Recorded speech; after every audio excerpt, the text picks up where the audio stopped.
Pak Yusuf sekarang ada rencana buat proyek jalan tol syariah nih yang saya dengar. Ya. Ini ceritanya gimana, Pak?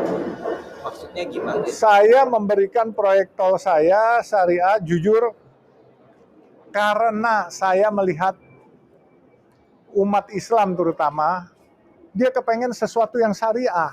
Iya. Sistemnya bagaimana? Bagi hasil. Oke, saya bilang kita yang blue chip, yang dalam arti kata lalu lintasnya bagus, pendapatannya bagus. Yang mana? Oke, Soreang Pasir Koja yang kemarin saya lunasin. Saya bilang itu kita buat syariah. Konsepnya gini, kita jual saham ini bukan kayak go public sebagaimana biasa saham paling mahal 10.000, 100.000. Saya akan go publikan secara syariah. Pemegang saham satu orang minimal dia harus beli saham kita dengan harga 1 juta, saya bilang. Misalnya saya mau divest 20%. Saya butuh 500 miliar. Saya bilang dibagi 1 juta.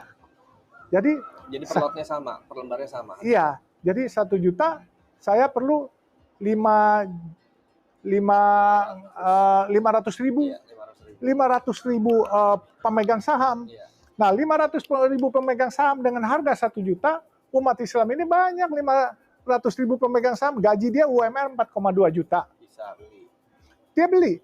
Pembagian dividen tidak perlu 1 tahun sekali. 3 bulan sekali. Mereka juga dengan aplikasi bisa mengawasi. Pendapatan kita setiap hari lalu lintasnya berapa? Biaya tol masuk kita berapa? Terus nanti kan sekarang kita udah cashless. Bank yang mengatur pendapatan kita hari ini dapat 500 juta. Langsung dibagi ke... Dibagi. Nanti setelah 3 bulan kita bagi. Dipotong biaya operasional.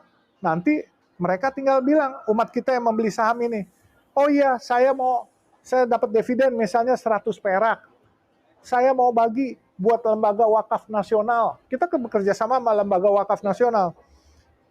Dari 100 perak ini, 50 perak buat lembaga wakaf. 50 perak buat anak saya uang sekolah. Kan bisa buat istri uang dapur kayak atau apa. 3 bulan sekali. Jadi kita lagi cari formatnya. Multiplier efeknya, orang-orang di kampung sekitar jalan tol itu bisa memiliki saham itu. Dia akan ada rasa bangga, saham itu kita bikin bagus, besar di bingkai.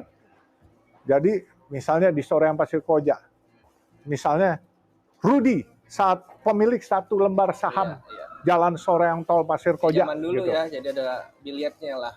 Iya, zaman dulu kan ada dia punya itunya, biliet. Nah, kalau zaman-zaman Orde Baru kemarin-kemarin, kalau foto-foto sama pejabat dia bangga kan. Kalau sekarang, pemilik jalan tol misalnya, 1 orang kampung dia punya 1 lembar. Dia di teman-temannya dia bilang, jelek-jelek gua pemilik jalan tol ini nih. Tuh lu lihat nih buktinya nih, sahamnya 1 lembar. Kan ada rasa bangga. Kalau ada rasa bangga, dengan sendirinya ada rasa menjaga. Dari mereka dia jagain. Jadi kita saling simbiosis lah. Jadi jalan tol ini dimiliki bersama oleh umat, rezekinya juga dimiliki bersama, kemudian juga keamanannya dijaga bersama. Dan ini yang saya mau. Mimpi saya itu. Saya akan bikin Soreang Pasir Koja yang blue chip, yang lalu lintas hariannya di 2 kali, 3 kali di atas forecast.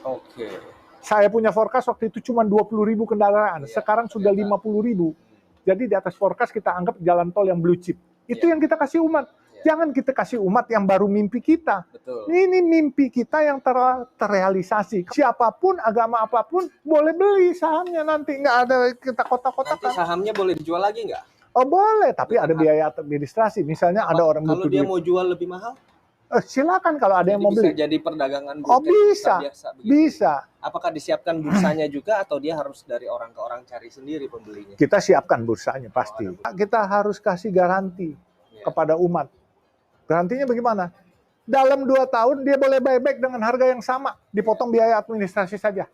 Kita buyback, gitu. Tapi kalau setelah 2 tahun, silakan dia jalan sendiri. Misalnya beli, Rudi beli, nyesel gitu, kita beli buyback.